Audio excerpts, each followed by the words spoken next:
Hello, my audience. My name's Jake Yellengram, and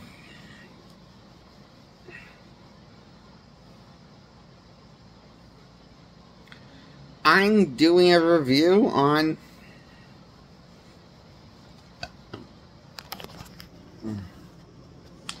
one of these movies that is so bad it's good.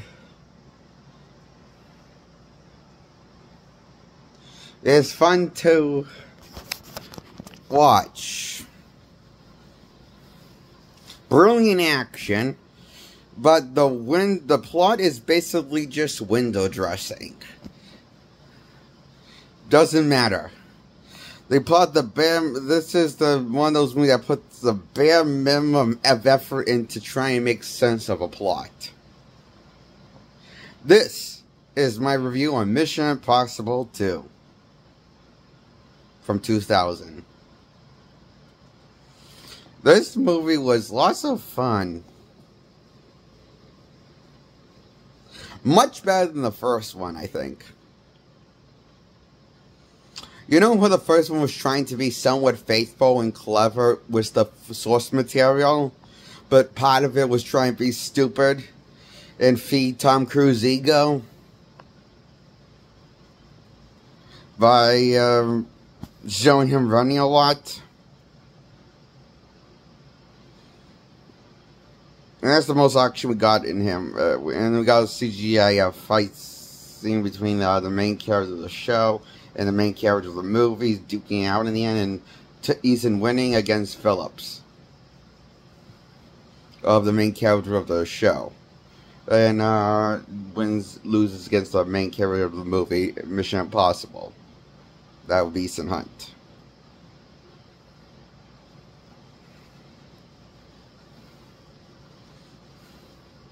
Now, I'm going to save Mission Impossible 1 in for another separate video now. And I'm going to talk about Mission Impossible 2 in this video. Mission Impossible 2 is the first installment where Ethan Hunt has long damn hair and doing the most hardcore rock climbing for vacation in the opening of the movie. Then he gets a message and he gets a mission, accepts it, and it blows up in the Limp Bizkit riff of Mission Impossible. Limp Bizkit's Mission Impossible riff starts playing by Limp Bizkit. You know, the riff of Mission Impossible, that's done by the guitar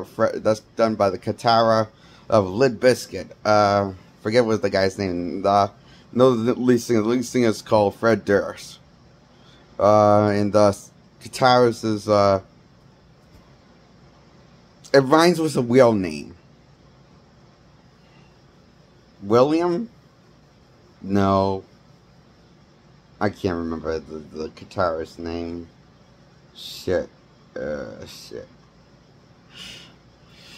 The guy guitar from Limp Bizkit, the riff that does the riff of Mission Impossible, that's done by Limp Bizkit band guitarist. Yes. And I didn't know that was and you wouldn't know it's a Limp Bizkit song until because the movie doesn't play the whole song track, but you can find it on the Mission Impossible 2 soundtrack and also the Limp Bizkit third album, the Chocolate Starfish, and the Hot Dog Flavor Water third album. You can find the Limp Bizkit song also on the third album. It's one of the tracks.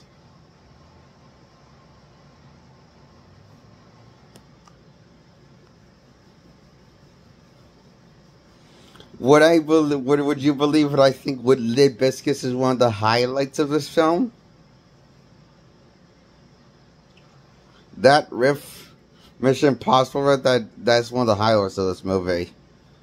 And also the actions, the highlights, and the explosions, the real stunts that Tom Cruise does. And the stunts he does, like the knife ear his eye, that's a real stunt. That I found out in a special feature, found out a special feature that was a real knife. And so when Tom Cruise had a knife in his ear his eye, that wasn't CGI. That was actually a real knife. That was a close-up shot with a knife dangling over Tom Cruise quarter of the eye. And luckily luckily the string I was keeping like the knife in the ear didn't break and stab Tom Cruise in the eye, and he lost his eye. Luckily nothing went wrong with the stunt. Was when Tom Cruise is duking out with the villain of the movie and trying to stab fighting over the knife. That was a real knife. The shot that he used to see Ethan Hunt's eye was the knife. That was a real knife shot. And there was no CGI in that. I found out, and that freaked the hell out of me that they didn't use any CGI for shooting that. It's like props. I gotta give props to that. It's that kind of action is what makes this movie worth a 10 out of 10. He takes the action to a new level in this movie with the stunts. This is where the true Ethan Hunt began.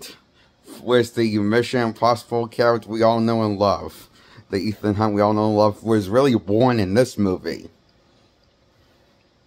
Because he started doing dangerous stunts in this movie, and I didn't think that I could tell like the stunts in the first mission, the stuff in the first Mission Impossible, there weren't really any action. The first cool stunts for first Mission Impossible that Ethan to pull off, like there were in this movie and all the other sequels after too.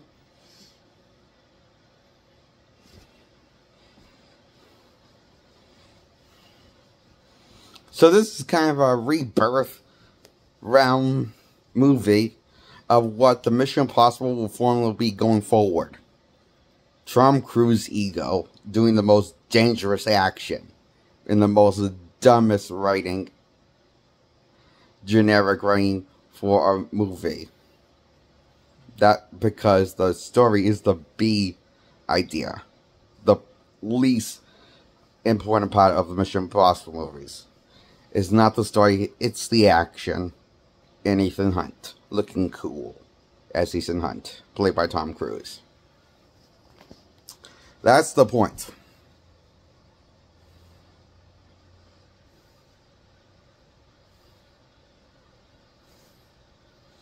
Ethan Hunt is a crazy person in this movie. And really, like the first one was you weren't sure if he was crazy in the first one, but you're more sure in the sequel because Tom Cruise puts himself in more action in this movie, extreme action, than like the sequels are going to be like going forward after two. So he feels like a fully realized crazy person in this movie that needs to be on medication, probably,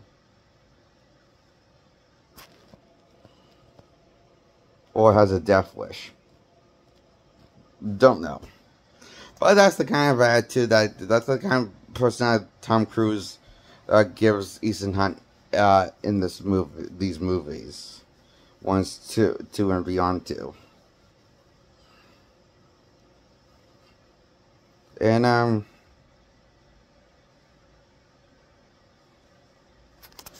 I enjoyed this movie as a mindfuck of a ride, of a roller coaster theme park ride. It feels like I was on a roller coaster ride, trying not to pee my pants.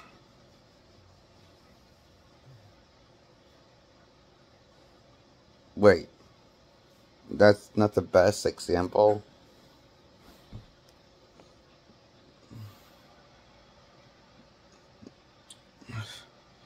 The point is, I enjoy this movie enough to give it a guilty pleasure score 10 out of 10. Okay, I lied. I'm going to talk about all the Mission Impossible in this movie review now.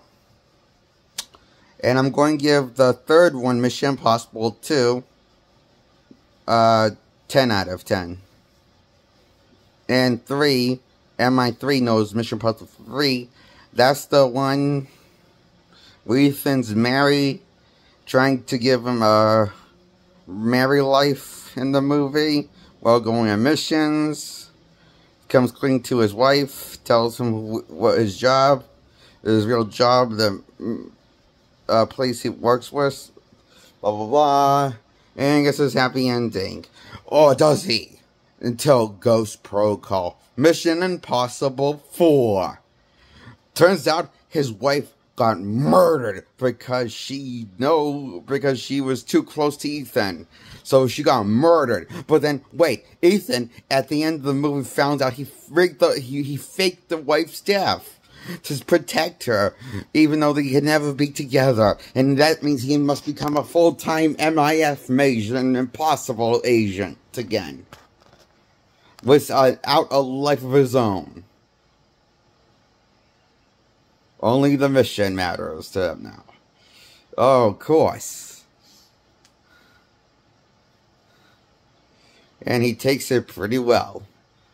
Not sad, he's like, goes on to listen to his next mission, and accepts his next mission, and the credits roll into the 5th installment, Rogue Nation. Rogue Nation is basically, has a similar dilemma to the Force one. But instead of a different country going up against Ethan and framing Ethan and his team and being on the run and going rogue and proving their innocence and stopping a nuclear launch before launching, while being on the run from the police, and because they want to fugitives, him and his team in the fourth one, but then they clear their names and get the happy ending, and they continue on with their due days Mission Impossible mission. When Mission Impossible starts with Rogue Nation, the 5th installment, Ethan gets a little recording from the Syndicate, not from his people. The Syndicate sent him this recording to trap Ethan and basically frame him and his team. And now him and his team are on the run to prove their innocence and to prove they're not rogue. So they have to go rogue and on a run and to get the Syndicate and clear their names and prove the Syndicate is real. When the superiors don't believe it. And neither does Alec Baldwin until he realized that he was 100% wrong about Ethan and his team. The Syndicate is real. Then he decides to go in business with Ethan. And says that he's part of the team, Mission Impossible Force. But don't worry, there's Fallout, Mission Impossible 6 after this. Now we're talking about the one with Henry Cavill. That's Superman. But don't worry, he's in this movie, and he gets some good action too, as well and he ends up being the bad guy of the movie after working with and tricking Ethan and his team, distorting their trust, and to reveal he's the main threat of the movie that the Ethan and his team been searching for, this guy called John Lark, and people believe that Ethan's John. But Lark, this guy, some people think that he is, but nobody knows who John Lark really is. And then they find out it's Henry Cavill as he reveals himself. and Ethan's ex-wife, fiance, from Mission Impossible 3, also from Mission Impossible 4, that faked her death last time we saw her in fourth one at the end. We found they're separated because Ethan faked her death to protect her. So they can't be, can't be together. That doesn't mean he doesn't love her. It just means they can't be together because his life's too risky. Because it's his mission to protect her, and his mission means that they can't be together. So she has found another guy in a relationship with an active person, and she helped Lucifer, like in the rest of Ethan's team, disarm a bomb while Ethan's trying to get the detonator from John in a fight to the death. Ethan comes off on top just in a matter of minutes and disposes of and takes care of the detonator when his team took care of the bombs and they get their happy ending, and Ethan's in the Reformity Hospital being taken care of by his ex, and his team meet up with him. And they won again. Then they get another cheesiest happy ending. But then we get to Mission Impossible Dead Reckoning Part 1. The 7th one. That's 7, right? Yeah. Or is that 8? What's after Fallout? 7 or 8? I lost track. Let's see. Mission Impossible 4, 5. Rogue Nations 5. 6 is Fallout. 7's this one. Okay, I was right. Okay. 8's the new one I haven't seen. Thanks, Dad. I just remember myself. Okay. Right.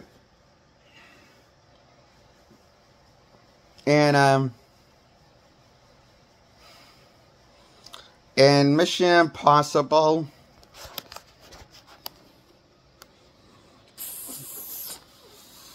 Dead Reckoning Part 1,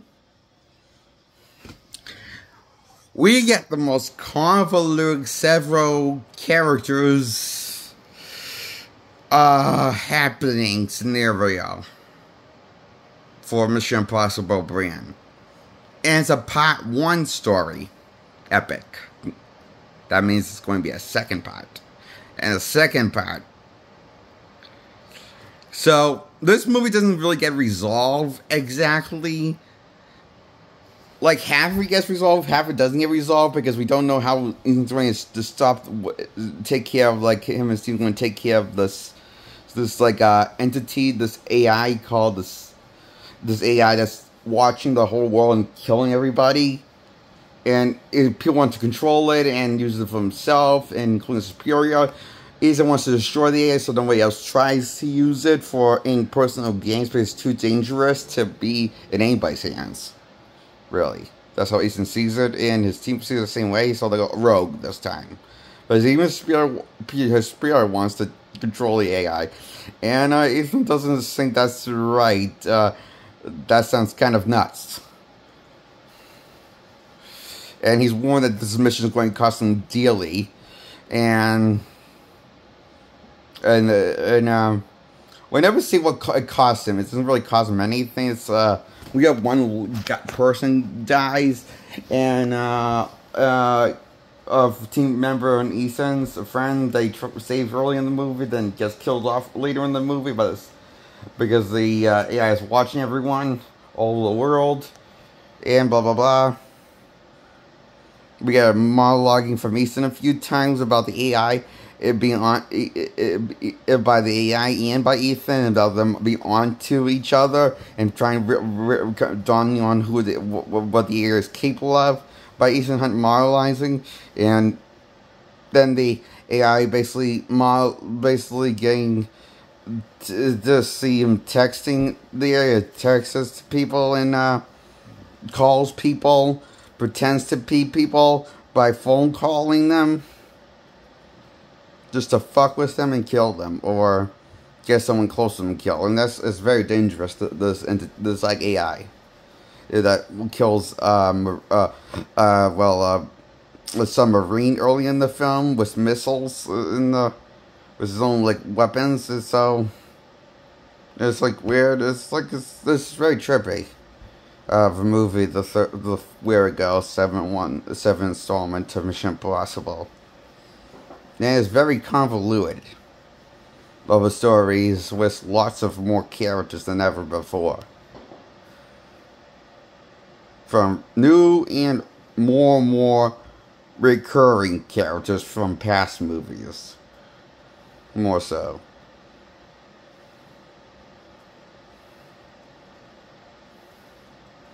So, that's why I give the Mission Impossible sequels a 10 out of 10 for a fun, guilty pleasure. All, fuck it, 7 movie sequels. With Mission Impossible's Tom Cruise starring as Ethan Hunt. Now I'm going to give the first one a 10 out of 10. Not because it's clever, because it's half clever, half stupid. It's a mess of the film. The first Mission Impossible movie is a bit of a mess adaptation of the great show. It's a fine guilty pleasure, but the best part of the real style of the movie is the theme song score of the Mission Impossible thematic version of the Mission Impossible score. It's good to hear the score in a big budget movie from the show.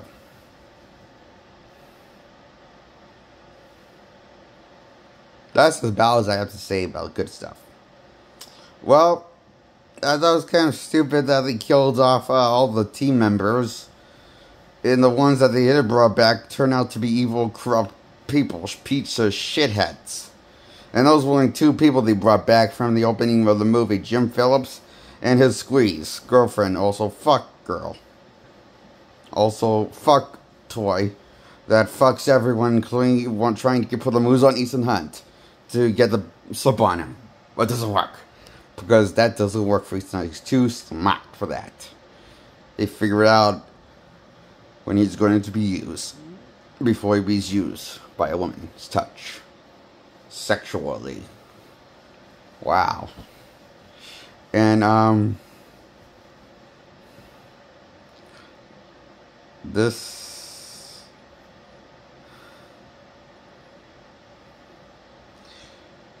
is what I think it's as good as. What's this movie? Why does every movie remind me of Star Wars: The Force Awakens, or the sequel to the Disney flick?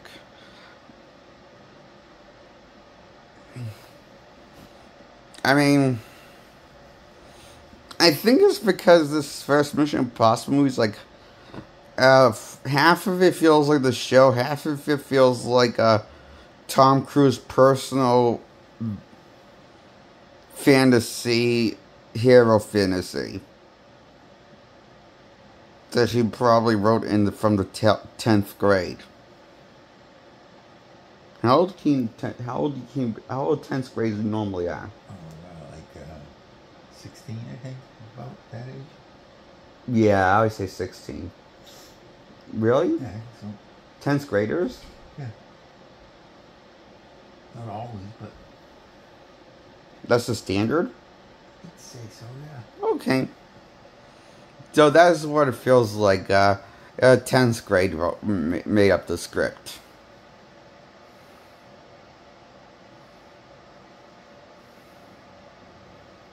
I wouldn't be surprised if Tom Cruise has some creative input in the script himself.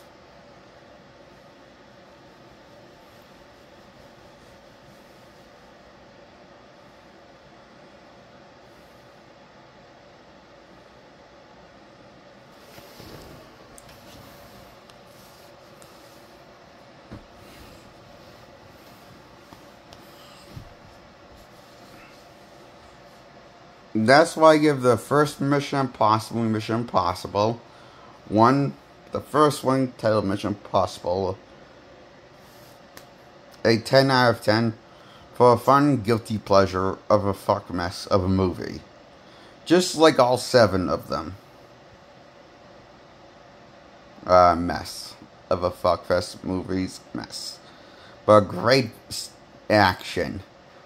And great score of the theme song brought to the big screen from the show.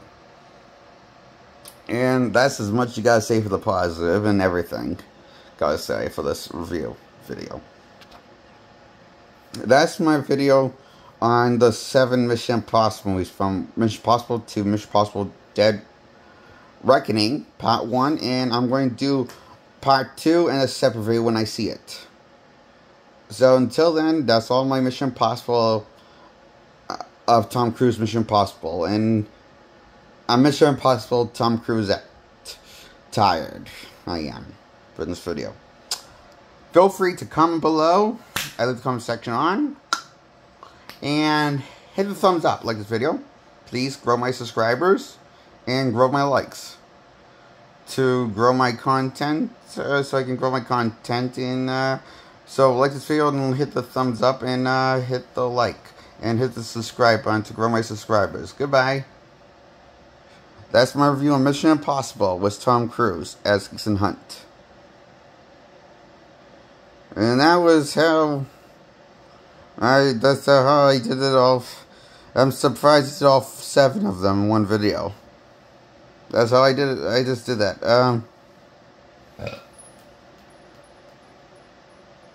Dad, did you burp? Yeah, sorry. Okay. And that's my review on Mission Impossible, which Tom Cruise did. And he killed the old Mission Impossible and with a new Mission Impossible era, with the one outing of the first outing of Mission Impossible, when he killed off Jim Phelps and make him a bad guy. And you know, that's one way to kill off the old Mission Impossible formula into the new Mission Impossible formula with Mission Impossible 1. And then Tom Cruise just goes with it in Mission Impossible 2 and there on out. With the formula making everything extreme violence. With the practical stunts that he pulls in these movies that will kill anyone if done inaccurately. There should be a warning that says, "Don't try this at home, audience. You could die."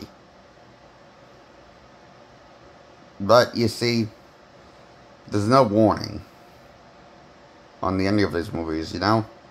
Nobody, it's just like, I'm worried some people's going to try something stupid like these stunts in real life. Just wait. Some jackass is going to think it's a good idea to do these stunts that Tom Cruise does in real life. We're starting to live in the age of morons. And we made one of them a president.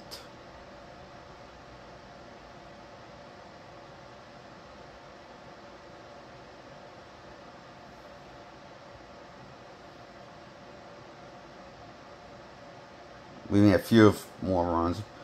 Well, I think I take that back. Not every. I think a lot of. What was I going to say? What was I going to say? Morons. This movie franchise is like that movie Idiocracy. If it made more than one movie.